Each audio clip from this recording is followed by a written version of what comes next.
Stay tuned, but we are going to move into my always favorite are the Morgan Silver dollars. Many, speaking of Christmas, as Mike knows, that I have on my own gone to kind of research and had a little fun going out into retail, looking at Morgan Silver dollars, then coming back to HSN. Mike always does an astounding value just for us. Now, these are the Morgan Silver dollars, San Francisco Mint. This is 1881.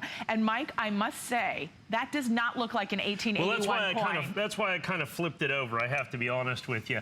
I want you to look at the reverse of that coin. And we had a front and back. You get one coin, by the way. Right. And people are going, okay, well, this must just be a reprint or a replica of an 1881. That simply can't be an 1881 Morgan Silver dollar. Folks, I'm going to flip this over. Look at this coin.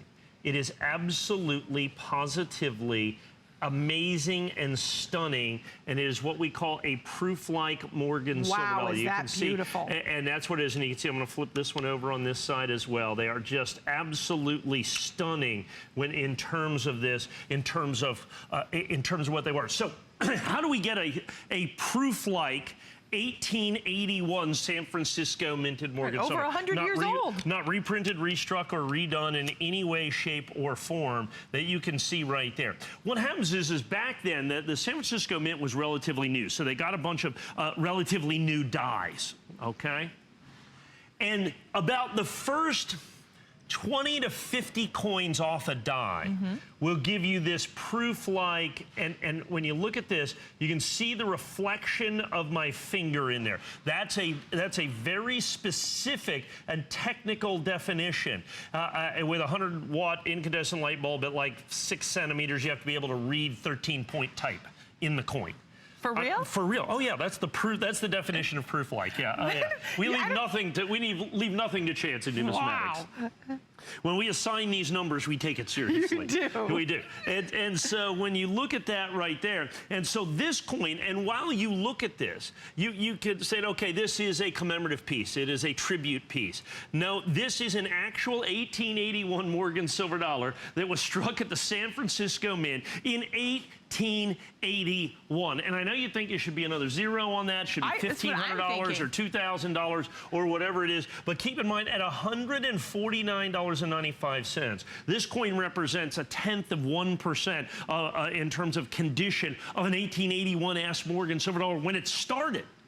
Because, you know, a die is going to strike thousands and thousands and thousands of coins. Only about those first 30 coins are going to have this proof-like thing, because then the die starts wearing out. I mean, it's in contact with a lot more and more and more and more and more coins. Mike, do they retire the dies? Yeah, they wear out. Yeah, that's what I was asking. And so only the very first coins off fresh dies back in 1881.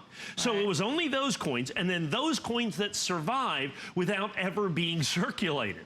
So what you have is we'll call this the against all odds coin. Right. What is a die made of? A die is made of steel. Of steel. Okay, it's made of steel, and then it strikes silver, but it eventually wears out. I mean, a coin will strike, a die will strike depending, and of course, because of the pressure involved, they can break, they can snap, they can do all kinds of things.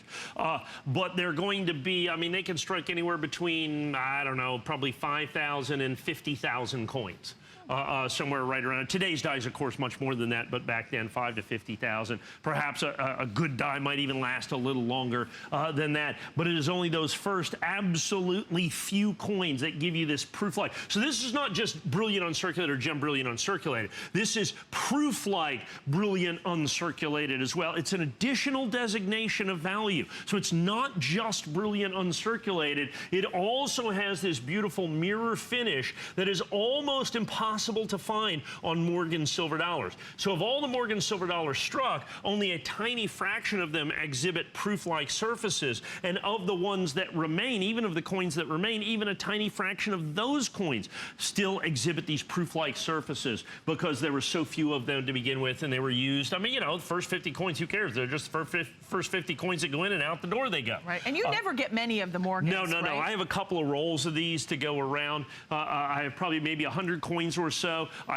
Anytime we put these out, they're always huge sellers. We always sell them very, very, very quickly. So it's an important opportunity for you to be able to get this. 1881 ProofLike San Francisco Mint Morgan silver dollars. They look, I mean, it is absolutely stunning, the condition that these coins are in. Right. Gem Brilliant uncirculated ProofLike coins from the San Francisco Mint. Great collectible opportunity. It is. I mean, so 1881.